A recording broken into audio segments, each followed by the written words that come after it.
लेके चलो। और एक चीज और, जैसे आप रोज खाना खाते हो वैसे 1-1.5 घंटा डेली करंट को आपको देना है। स्टार्ट करें मेन से, स्टार्ट करें कहाँ से स्टार्ट करें? प्रीलिम्स से ही करते हैं, है ना? तो प्रीलिम्स के लिए जो यूपीएससी क्या डिमांड करती है, प्रीलिम्स के लिए यूपीएससी डिमांड करती है कि आपका नॉलेज चेक करती है वो, कि आपने कितना डीप में पढ़ा है ना?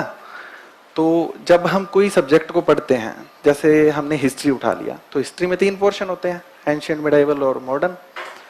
तो आप उसमें कितना डीप में पढ़ते हैं, ये नहीं कि आपने फैक्ट कितने रटे हैं, आपने चीजों की समझ कितनी है और उसके साथ में फैक्ट्स, ये 2 चीजें हैं वो यूपीएससी डिमांड करती है प्रीलिम्स के लिए। वैसे अगर पूरे सिलेबस की बात करें ना, तो प्रीलिम्स और मेंस दोनों एक साथ करने चाहिए, क्योंकि ऐसा नहीं है कि प्रीलिम्स को एक अलग पोर्शन है फिर मेंस अपन अलग तैयार कर रहे हैं, ये नहीं होना चाहिए। प्रीलिम्स और मेंस का कंबाइंड तैयार करना चाहिए। जैसे बहुत सारे टॉपिक, इकोनॉमिक्स है, प्रीलिम्स मेंस का सेम है, वैसे ही ज्योग्राफी है, प्रीलिम्स मेंस का सेम है, साइंस टेक में बहुत सारे पोर्शन सेम है।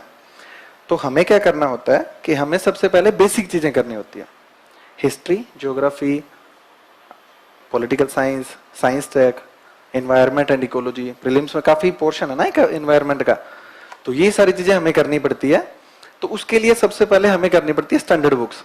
स्टैंडर्ड बुक्स जैसे सबसे पहले बताते हैं लोग एनसीईआरटी का। मैं पर्सनली बता रहा हूं, मैंने सिर्फ एनसीईआरटी पढ़ी थी हिस्ट्री के लिए, जैसे पॉलिटिकल साइंस के लिए, ज्योग्राफी के लिए 6 से 12। तो उनसे होता क्या है कि हमें एक विजन मिल जाता है ना, कि कैसे तैयार करना है, कैसे चीजों को समझना है। एनसीईआरटी में क्या है कि एक स्टोरी होती है, स्टोरी टाइप में दिया होता है, ऐसे थोड़ी होता पॉइंट बुलेट पॉइंट में दिया होता है, ऐसे नहीं होता ना, सबने पढ़ी होगी एनसीईआरटी।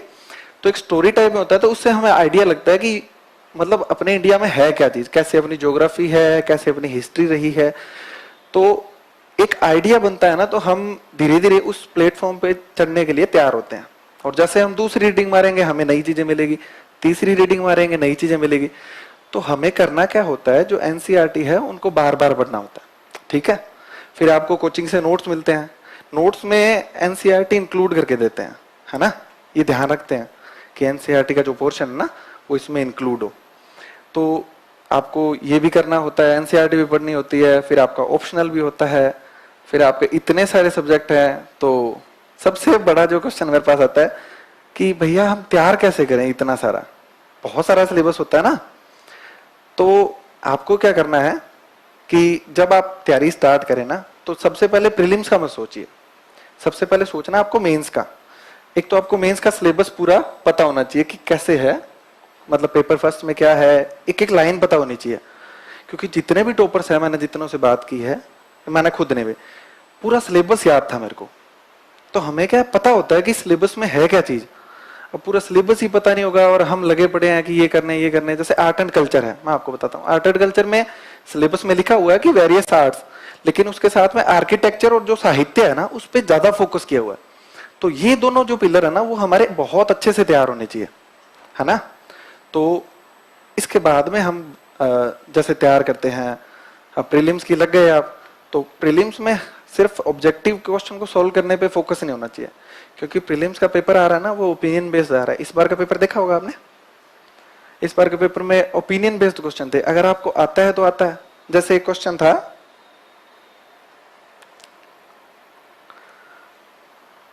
आप अपनी पसंद की विवाह करते हैं, है ना? तो वो कौन से आर्टिकल के अंदर आएगा? हाँ, तो उसमें ये डाउट था लोगों को कि आर्टिकल 19 भी है, क्योंकि अभिव्यक्ति की स्वतंत्रता है, और आर्टिकल 21 है जीवन जीने का अधिकार। तो बहुत से लोगों ने सोचा कि यार जीवन जीने का अधिकार कैसे होगा, लेकिन आर्टिकल 21 में है गरिमापूर्ण जीवन जीने का अधिकार, है ना? तो गरिमा तभी होगी ना जब अपन अपनी चॉइस से शादी करेंगे। ऐसा तो है नहीं कि अपनी चॉइस ही नहीं है और अपन अपनी शादी कर दी, फिर अपन पूरी जिंदगी उससे परेशान हो रहे हैं, तो वो गरिमापूर्ण नहीं होगा ना। तो ये है उसका आंसर होगा आर्टिकल 21, जो मुझे लगता है ना। बाकी सभी लोगों से मैंने जो डिस्कशन किया था वो यही था। तो इस तरीके से ओपिनियन बेस्ड क्वेश्चन आते हैं, तो वो मेंस की तैयारी में ही आपके कवर होते हैं। तो सबसे पहले आपको बुक लिस्ट के बारे में मैं बताऊंगा। जैसे हिस्ट्री के लिए मैंने 3 एनसीईआरटी पढ़ी थी, ओल्ड वाली। उसके अलावा जैसे मॉडर्न इंडिया का पोर्शन था वो कुछ मतलब जो स्पेक्ट्रम से या कुछ इन सब चीजों से जो थोड़ा सा जिसमें फैक्चुअल डिमांड करते हैं उनसे तैयारी की थी। और उसके बाद में प्रीलिम्स में आता है अपने ज्योग्राफी का पोर्शन, उसके लिए एनसीईआरटी की थी, साथ में कुछ यूट्यूब से लेक्चर जैसे मृणाल के लेक्चर हैं वो सब मैंने किए थे। फिर पॉलिटिकल साइंस में मैंने लक्ष्मीकांत पढ़ी थी, और उसके अलावा कुछ टॉपिक्स होते हैं उनके लिए कुछ नोट्स जैसे करंट के हैं तो मैगजीन वगैरह हम पढ़ते हैं, वो सब चीज़ें कवर करते हैं। इकोनॉमिक्स के लिए मैंने यूट्यूब पे जो चैनल वगैरह है उनका सहारा लिया था, मृणाल की जो लेक्चर्स है ना वो पढ़े थे। और साइंस टेक के लिए मैंने करंट का पोर्शन पढ़ा था। पीटी 365 देखी होगी सबने, वो पढ़ी थी साइंस टेक के लिए, बहुत अच्छी आती है, मतलब उसमें से आपको काफी क्वेश्चन मिलते हैं, और अगर नहीं मिलते तो इनडायरेक्टली आपको हेल्प करते हैं वो। तो पीटी का सिलेबस है। अब आपको करना क्या है, अब पहले तो मैं क्वेश्चन लगा के ये बात बोल देता हूं कि मेरी बातें हैं वो फाइनली आपको इम्प्लीमेंट नहीं करनी है, आपके टेम्परामेंट के हिसाब से आप कितना कवर कर पाते हैं उसके हिसाब से इम्प्लीमेंट करनी है, फाइनल नहीं है ये, ठीक है। क्योंकि मेरी स्ट्रेटजी है वो जरूरी नहीं है आप पे भी सही बैठे, ठीक है।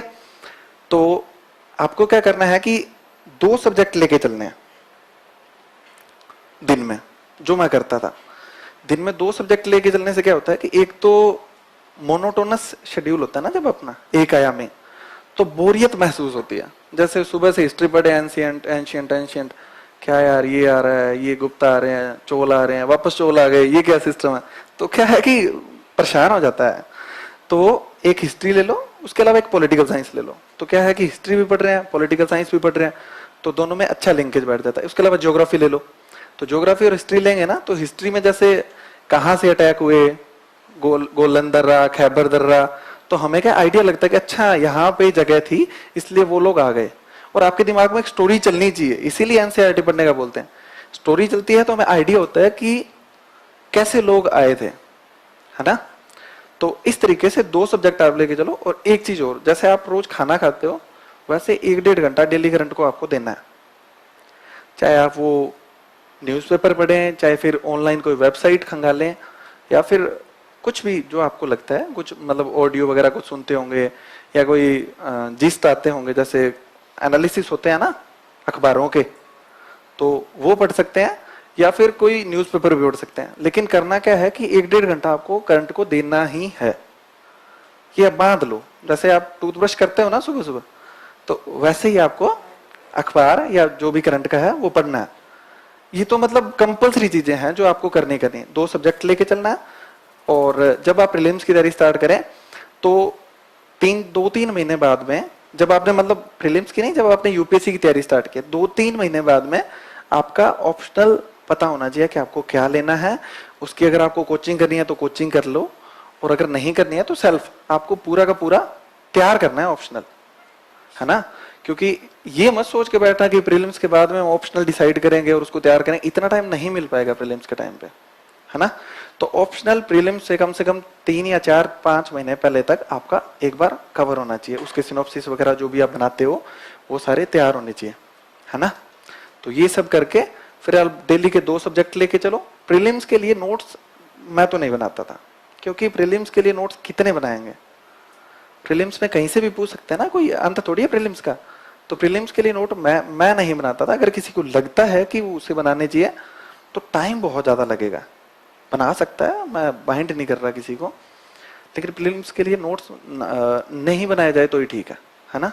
और जो भी मटेरियल पढ़ रहे हैं आप, एक तो अपनी आदत होती है कि हम लोग बुक्स पे बड़ा बिलीव करते हैं, बहुत सारी किताबें उठा के ले आएंगे, और लाइब्रेरी में या जो भी रूम में बैठते हैं ना, वहां पे इतनी इतनी बुक्स जब सजी होगी तभी हमें सुकून मिलता है कि हाँ यार अब ठीक है, अब पढ़ाई यूपीएससी वाले लग रहे हैं। तो ये बहुत ही गलत चीज है। बुक्स लेके आओ आप बहुत ही कम, एक तो सारी एक साथ मत लेके आओ कि सारे सब्जेक्ट एक साथ ले और पढ़नी स्टार्ट कर दी, वो बर्डन फील होता है कि इतनी सारी बुक्स कैसे कंप्लीट होगी। आपने ज्योग्राफी स्टार्ट किया, ज्योग्राफी की बुक्स लेके आओ या नोट्स लेके आओ आपकी कोचिंग के हैं तो उनको कंप्लीट करो पहले।